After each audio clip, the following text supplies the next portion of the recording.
You wake up in a room that looks exactly like yesterday, but you remember a different choice you made. The air tastes metallic, like copper and old blood, and your head pounds with a rhythm that isn't yours. You check your hands, searching for scars from the fight you won last Tuesday, but they are gone, replaced by the smooth skin of a stranger. This is the first sign of the loop, and the realization that it never ends hits you with the force of a collapsing star. You tried to change the outcome of that Tuesday, but the universe has a stubbornness that feels personal, as if it knows your pain better than you do. The clock on the wall ticks backward, a grotesque inversion of time that only you can hear. It counts down from the moment the world was perfect, counting toward the moment you broke it again.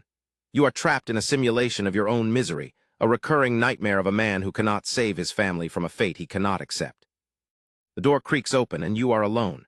There is no one else here, just the echoes of a life you never lived and the crushing weight of a decision you have to make again and again. You reach for the phone, desperate to call for help, but the screen glows with the same static as every morning. It shows the date, Tuesday, October 14th.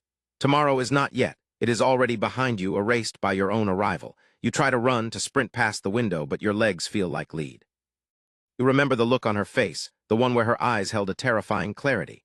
She was waiting for you to fail, waiting for you to repeat the mistake that doomed her. You thought you could be brave, that you could outrun destiny with speed and sheer will, but the narrative has a script it forces upon you. Every time you try to leave, the room stretches, the walls folding inward to trap you in the exact same spot. You are a prisoner of your own regrets, a ghost haunting a timeline you can no longer escape. The silence is heavy, pressing against your eardrums, drowning out the hum of the refrigerator. It feels like the room itself is breathing in with you, holding its breath as you wait to make the choice that will kill you again.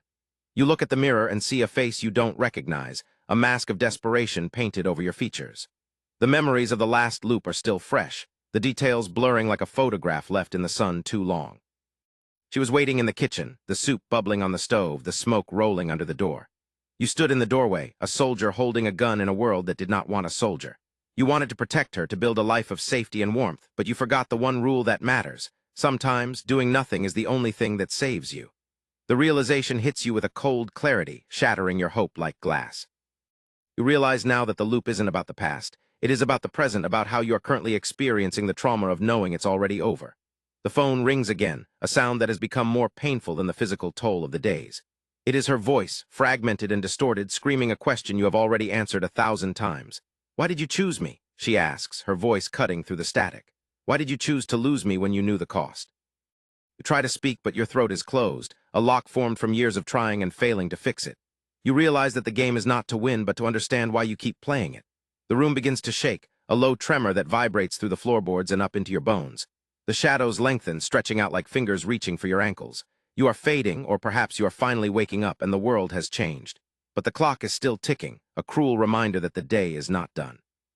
You stand up, your joints popping in protest, and you walk toward the kitchen.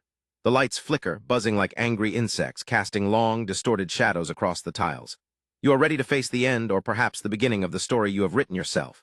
The door to the kitchen swings open and the heat radiates out, carrying the scent of burning wood and impending rain. You step forward, but the floor is gone, replaced by an endless void of white noise. You are no longer in the room. You are in the memory of the room. The figures from the other life are there, but they are hollow, empty shells moving in perfect syncopation. They do not look at you. They look at the clock. The clock is the true antagonist here, the mastermind pulling the strings of your existence. You realize with a terrifying calm that the choice you make here does not matter, because the universe has already decided the outcome. The only variable left is your acceptance, your willingness to stop fighting the inevitability of your fate. You turn away from the kitchen, away from the memory of the burning house, and face the blank wall.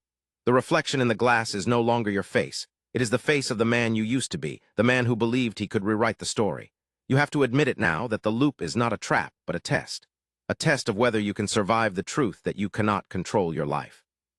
The light in the room shifts, turning from a harsh white to a deep, sorrowful blue. It illuminates the dust motes dancing in the air, each one a tiny fragment of the moments you have lost. You feel a strange peace settle over you, a quiet acceptance that you are finally ready to let go. The door to the kitchen closes with a final, resonant thud, sealing the past away.